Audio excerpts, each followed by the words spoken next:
भाई unit first में हमारी पांचवी और लास्ट हेडिंग है कि role of teacher in curriculum development, पाठ्यचर्या विकास में शिक्षक की भूमिका। ठीक है, लॉन्ग आंसर टाइप में आपका क्वेश्चन आ गया। ठीक है, ये वाला सपोज।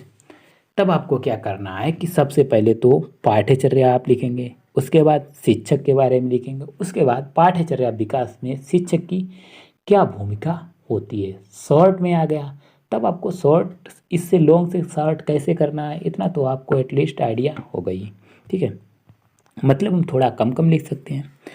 तो शिक्षक एवं पाठ्यचर्या, सबसे पहले हम किसकी बात करेंगे, शिक्षक और पाठ्यचर्या की। अलग अलग भी कर सकते हैं, पाठ्यचर्या अलग और शिक्षक की बात अलग कर लें। उसके बाद पाठ्यचर्या विकास में शिक्षक की भूमिका कर लें। तो शिक्षक एवं पाठ्यचर्या, टीचिंग एंड करिकुलम। क्या कहते हैं कि शिक्षा एक सामाजिक प्रक्रिया है और शिक्षक समाज का अभिन्न अंग है। शिक्षक जो है एक सामाजिक प्राणी है, समाज में ही रहता है ना।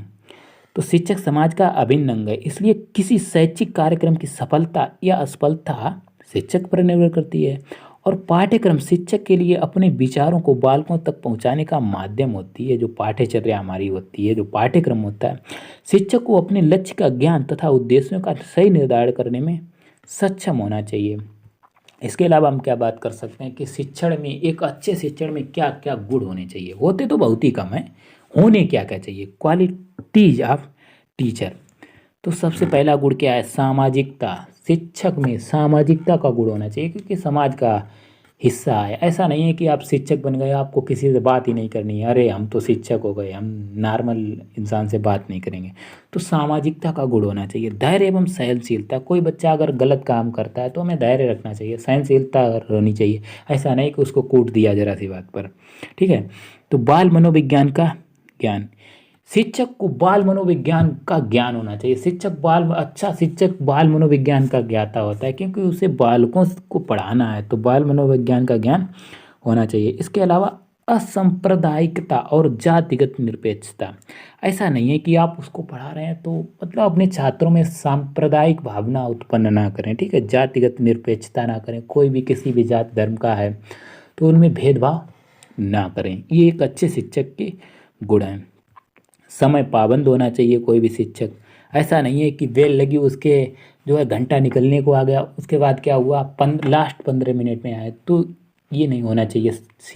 शिक्षक समय पाबंद होना चाहिए। आशावादी दृष्टिकोण, आशावादी दृष्टिकोण का मतलब क्या है, कोई बच्चा अगर अच्छा रिजल्ट पास नहीं करना है तो उसको डिमोटिवेट नहीं करना है। ठीक है, उसको मोटिवेट करना है कि बच्चा इस single seat of paper can not decide your future. एक जो आपकी एक साधारण सा पेपर आपका फ्यूचर नहीं डिसाइड कर सकता है। ठीक है, तो आशावादी दृष्टिकोण होना चाहिए। नवीन तकनीकी का ज्ञान, एक शिक्षक को, अच्छे शिक्षक को नवीन तकनीकी का ज्ञान होना अत्यंत आवश्यक है, क्योंकि जब हम समाज के साथ नहीं चलते, ठीक है, समय के साथ नहीं चलते, तो डेफिनेटली हम पीछे होते ही हैं। तकनीकी का ज्ञान होना चाहिए, क्योंकि जब आप अपडेट रहेंगे तकनीकी से, तब आप कोई भी नई नई तकनीकी आती हैं तो उनको हमें जानना चाहिए। इसके अलावा एक कुशल वक्ता, तो टीचर कुशल वक्ता ना हो ऐसा तो बेकार ही है, क्योंकि टीचर को पढ़ाना है। ठीक है, उसको मतलब बकना है। ठीक है, वक्ता होना चाहिए, बोलना है उसको। एक अच्छा टीचर अच्छा कुशल वक्ता होता है। शिक्षक, जिसमें शिक्षा, ठीक है, जब हम शिक्षक की बात करते हैं तो शिक्षक क्या है, शिष्ट, क्षम्य और कर्तव्यनिष्ठ। सामान्यतः शिक्षक शिष्ट होना चाहिए, क्षम्य होना चाहिए, मतलब किसी को भी क्षमा कर सके, कर्तव्यनिष्ठ होना चाहिए, अपने कर्तव्य को निर्वहन करें। तो टॉपिक हमारा क्या था कि पाठ्यचर्या विकास में शिक्षक की क्या क्या भूमिका हो सकती है, क्या क्या भूमिका होती है। तो शिक्षक के महत्व को कई शिक्षा शास्त्रियों ने अपने अपने तरीकों से व्यक्त किया है।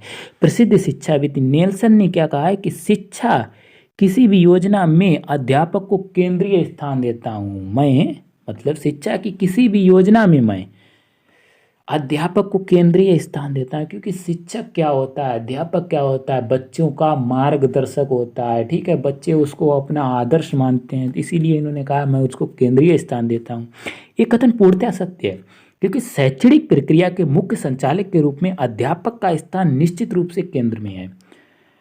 अध्यापक मात्र अपने मौखिक शब्दों के द्वारा ही नहीं, अपितु रुचि, अरुचि, आचार विचार, रहन सहन एवं अन्य मानवीय तत्वों के माध्यम से छात्रों पर प्रभाव डालता है। जॉन एडम्स ने कहा है कि शिक्षकों को मनुष्य का निर्माणकर्ता कहा जाता है, जो समाज की प्रगति तथा उन्नति के लिए उत्तरदायी होते हैं। रविंद्रनाथ टैगोर ने क्या कहा है शिक्षकों को, कि अध्यापक उस दीपक की तरह है जो स्वयं जलकर संसार को प्रकाशित करता है। मतलब शिक्षक का हमेशा अपना जलता रहता है, उसे कोई दुनिया के ऐश्वर्य से मतलब नहीं है, ठीक है, वो बेचारा मेहनत करता रहता है। तो अध्यापक उस दीपक की तरह है जो स्वयं तो जलता है संसार को, लेकिन संसार को प्रकाशित करता है, ठीक है। तो अध्यापक उस दीपक की तरह है जो स्वयं जलकर संसार को प्रकाशित करता है। पाठ्यचर्या विकास के लिए एक शिक्षक में निम्न गुण होने चाहिए। शिक्षक की निष्पक्षता, शिक्षक के अनुभव, ऐसे ही आप गुण लिख सकते हैं कि शिक्षक की निष्पक्षता, शिक्षक कोई भी व्यवहार कर रहा है उसमें निष्पक्षता नहीं होनी चाहिए, भेदभाव नहीं होना चाहिए। इसके अलावा शिक्षक के अनुभव, तो पाठ्यचर्या के विकास में शिक्षक के गुण हैं, ठीक है। तो निष्पक्षता का मतलब क्या है कि पाठ्यचर्या जब विकास की जाए तो उसमें निष्पक्षता नहीं होनी चाहिए, मतलब किसी भी जाति धर्म समूह का के साथ भेदभाव नहीं होना चाहिए पाठ्यचर्या में। इसके अलावा शिक्षक के अनुभव, पाठ्यचर्या विकास के समय शिक्षक अनुभवपूर्ण होने चाहिए।